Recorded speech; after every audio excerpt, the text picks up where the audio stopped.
they know what's best for you, and you have absolute, faith. Is, the old saying, absolute power corrupts absolutely. That was actually a statement by a British politician, Lord Acton, and he was referring to the Vatican, which is something people is left out of the history books. When the Pope declared himself infallible in 1870, his reaction to that was, well, that's just man playing God, and it's the greatest threat to humanity in the world is somebody being above the law, which the Vatican effectively is, right? So Casey wants to know, when did the Roman Catholic Church become Judeo-Christian? Well, the thing about the Catholic Church is that it's the descendant of the Roman Empire, not of the Christian Church. Even the terms used for the Pope, Vicari Christi, the one who replaces Christ, Pontifex Maximus, the great bridge between heaven and earth, that was the title of the Roman Emperor. So all of these, Christ is supposed to be the head of the church, not a man, whether it's the king in England or the Pope in Rome. And so it's not so much Christian religion as a neo-pagan emperor worship cult, founded directly on Rome. So, and that's why they have Christ hanging on a cross. They murdered Jesus, replaced him with the Pope. I mean, when you read the history and use common sense and look at the way they act in the world, all of that is true. But you got to get past that mind fog that even atheists have when it comes to do with the Church of Rome, right? Christine wants to know how much the Vatican is worth and whether they use that money to actually help the poor. Well, actually, I talk about that in here. And I did a video. I was invited to the Oxford Union to debate a Catholic cleric, and that was canceled, of course. It never happened. But in that, I go into that in great detail. It's the amount of money the Vatican has access to is in the trillions. It's a huge amount. Like I say, they've got most of the deposits of the world. But they also have financial concordats, which are agreements, treaties with most of the countries in the world where your tax money is being channeled right into the Vatican Bank without you even knowing it. And then there's the billions brought in every year from the collection plates and all their corporate investments. They're not allowed to have tax-exempt status if they don't give 100% of the revenue to charitable or religious purposes.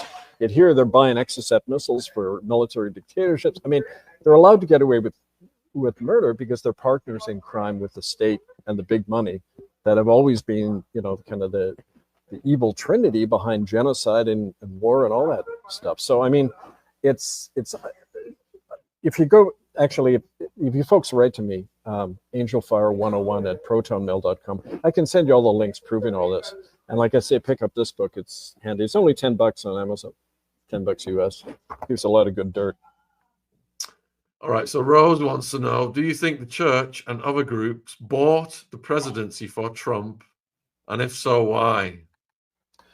Well, I mean, all, financially and politically, all roads lead to Rome, right? I mean, when I was there first time, back in 2009, one of the senior senators came to me and he said, well, you have to understand the mafia and the banks, the Vatican Bank and the politicians and the Pope, they're all the same people. And their main concern is buying all the politicians, keeping them in line. Every political party in Europe is funded with Vatican Bank money, and in America.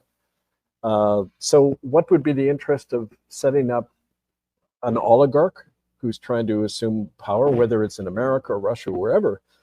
It is completely in line with the Vatican corporatist thinking, which is there's one emperor figure and everybody goes along with it.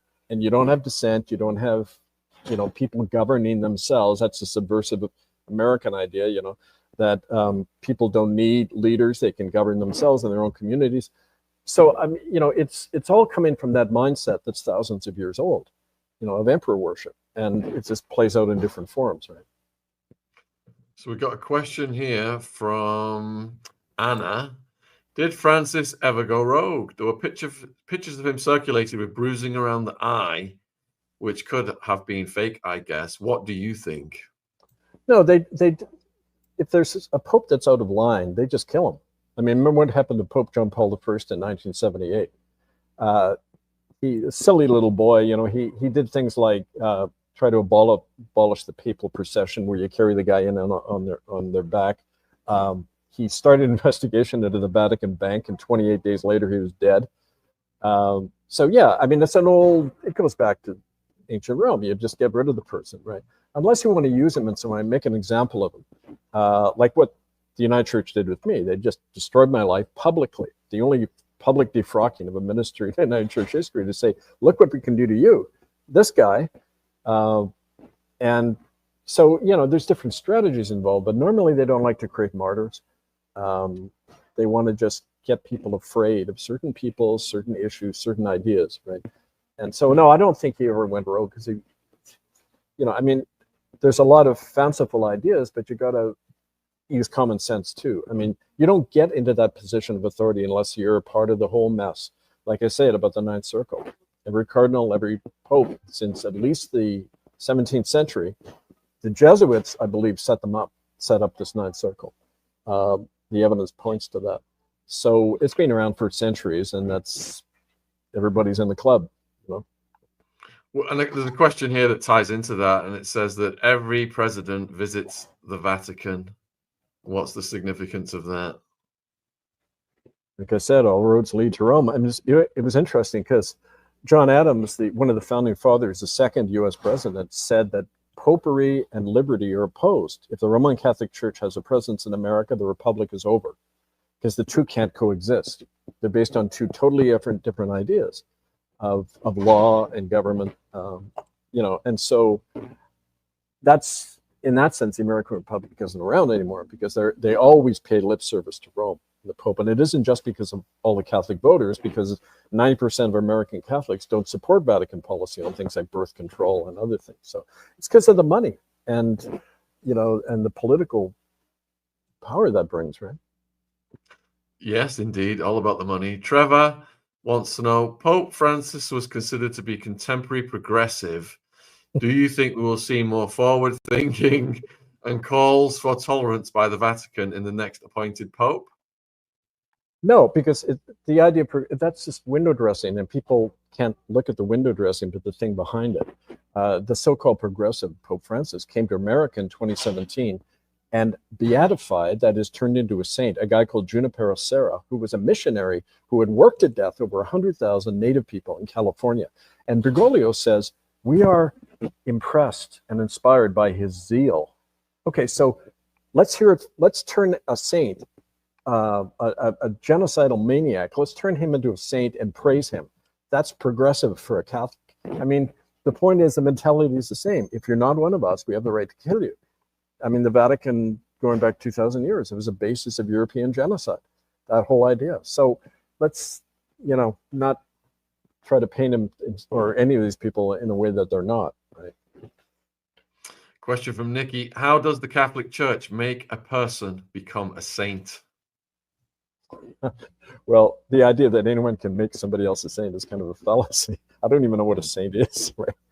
But I think, if you believe Scripture and says the kingdom of heaven is within all of us, then how come someone is more saintly than somebody else? If you look at who is made a saint, it's always somebody who served the Vatican in some way, usually a hatchet man like Thomas More in England, the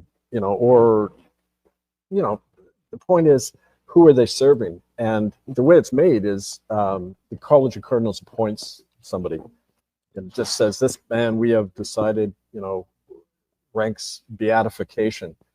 And that means, I'm not up on Catholic theology because it repulses me and, the whole belief system. But I understand that it puts them in, people literally believe that this person can then intervene for you on the other side. Like, if you pay enough money, you can pray your relative out of hell.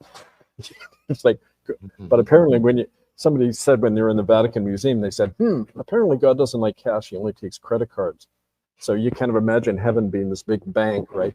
I mean, people are dumb enough to believe this shit because they've never grown up in their thinking. They're always looking for the father figure to lead them. So, I mean, you get what you pay for. So M says, the first Jesuit Pope, will he be the last Jesuit Pope? Will there only be Jesuit popes from now on? Hard to say, but don't forget the whole idea of a black pope, white pope, whatever. Again, it's just fog. I mean, it doesn't really, mean much in practice, right? All these different terms, and even the term Pope, Papa, Father, neuro-linguistic programming, he's a father of everyone. I know, really? I thought God was. So I mean, no, I don't think that means anything. Is a short answer, right? So if the prediction of the next Pope will be black, you saying that's meaningless as well? Yeah, I mean, under their own rules, the Jesuits are not allowed to become popes. They're only allowed to go up to the level of cardinal. So that was my point about Bergoglio. Was he even the Pope? Not according to the Jesuit rules. He wasn't allowed to be. Yet everyone's calling him that. So you can't, you're led around by the nose if you let them define the terms and the reality of what's going on here. Right?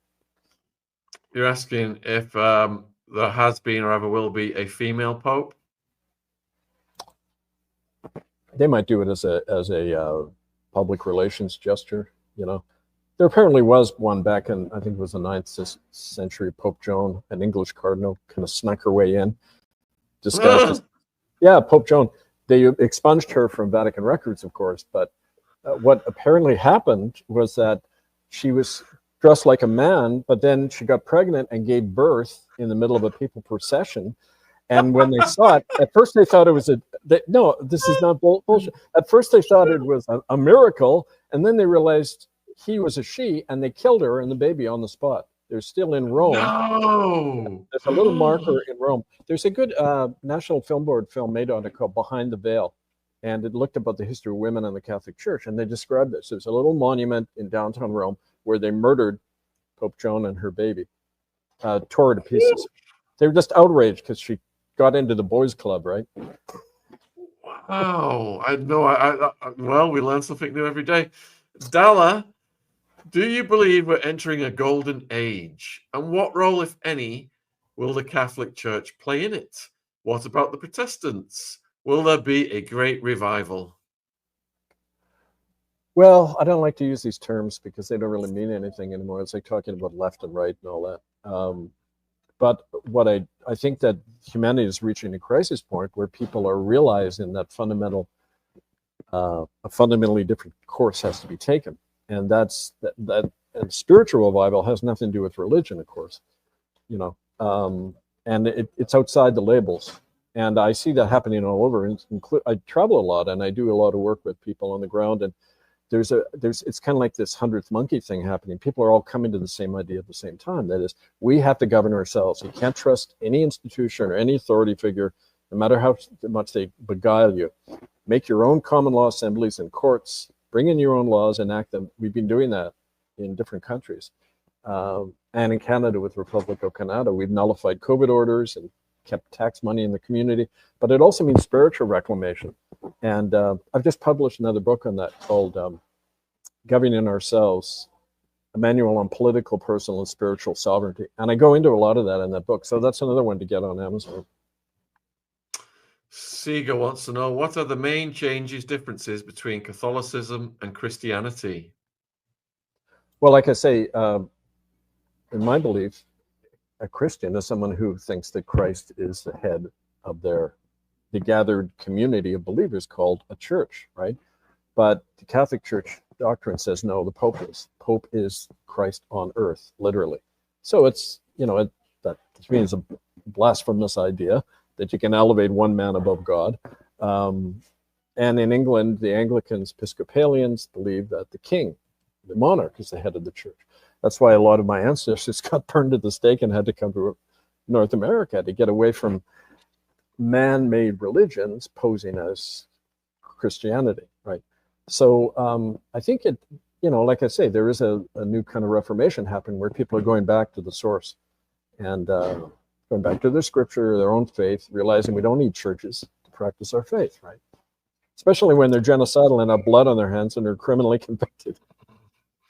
Kathy says, why is it okay to bash Catholics? I'm a Catholic, Kathy, and I was an altar boy, actually. So we're not bashing all Catholics. We are exposing the corruption at the top of the pyramid. Is that right? Yeah. I mean, it's, it's not about attaching yourself to a church and then having to defend it. It's about, isn't a child's life more important than church doctrine or church finances? because there's a policy in the Catholic Church that every Catholic is expected to abide by, or you get excommunicated, thrown into hell, which I don't believe, but Catholics believe that. Why? If you report a child rapist, nobody is to report child rape, not even to tell the police. And that means, as a Catholic, you're involved in a global criminal conspiracy to protect child rapists. That's just the law. So the Catholic Church sets up their own legal system in every country alongside the existing legal system, and they expect people to defy the laws, the child protection laws of their own country, and help child rapists. I mean, if people can live with that, live alongside that, and think that has something to do with Jesus Christ and the rights of children, then you have no excuse when it happens to your child. So we say to people, Catholic churches are not safe places for children. Get them out, form your own community. I know Catholic priests who have split off and formed their own congregations because they don't want to give money to Rome. There was a movement in Ireland, not in our name, of dissident Catholic priests who are doing that. So do it yourself. Don't rely on a blood-soaked, money-soaked system calling itself a church. Have you watched the documentary Deliver Us from Evil? Yeah. Yeah, that really opened my eyes. Yeah. All right, so Tez wants to know, what is the point of politics and religion when so many children go missing every year? It's not a priority for them, is it? Well, no. The abuse of children is a foundation of religion and politics. It's how you keep people in line. You traumatize them at a young age, and then they're afraid to think against, let alone act against, any authority. I see this on Native reservations all over North America. You threaten the children, and everybody does what the chief and council and the government and big money says. So I mean, that's why, like in Canada, the mandatory sentencing for child rape is only 6 months. Yet it's two years in prison for owning a marijuana plant, 2 years, 6 months for raping a child. So children do not matter in practice in this legal system. So that's why it's so hard, this campaign for 30 years now, it's like trying to move a mountain. People don't care about, because I know individuals care about what happens to children, but don't expect the political or legal system to back you up, or the religious system, because they all profit from it. The Catholic Church is one of the biggest child trafficking agencies in the world. I mean, the facts speak for themselves. You just look into a bit and you'll find all this is true. A few people have asked where they can watch Deliver Us from Evil. I'm not sure. Just go on Google, put "where can I watch Deliver Us from Evil?" If you do that, there's a few things called Deliver Us from Evil, but you're looking for the 2006 American documentary film that explores the life of Irish Catholic priest Oliver O'Grady. And he did his sentence, got out, did more, back in, out. Oh, it's disgusting. And they bring in these high-priced lawyers, and all they do is they move him 20 miles away. They promise the parents this isn't going to happen again. They move him 20 miles away, and it just never ends. It's disgusting. Well, like I say, it's a policy, Crimen Solicitatis, was passed in 1929 by the Vatican. And it says you have to protect child rapists and not tell the police. Look it up. It's in murderbydecree.com in one of the appendices at the back. We've reprinted it. Is that because they want to protect their own brand and they feel if these guys get convicted, it's going to look bad on them? Oh, yeah. I mean, definitely it's about protecting the money, too. They don't want the lawsuits. Right? And it's all about protecting the money and the public image. That's why in Canada, when we started occupying churches on Sunday morning and threatened the money in the collection plate, then they started talking about apologies and investigations. Not before that. So Casey says, was Pope Benedict forced to step away? Pope Benedict, you mean? Oh, Benedict, perhaps, yeah.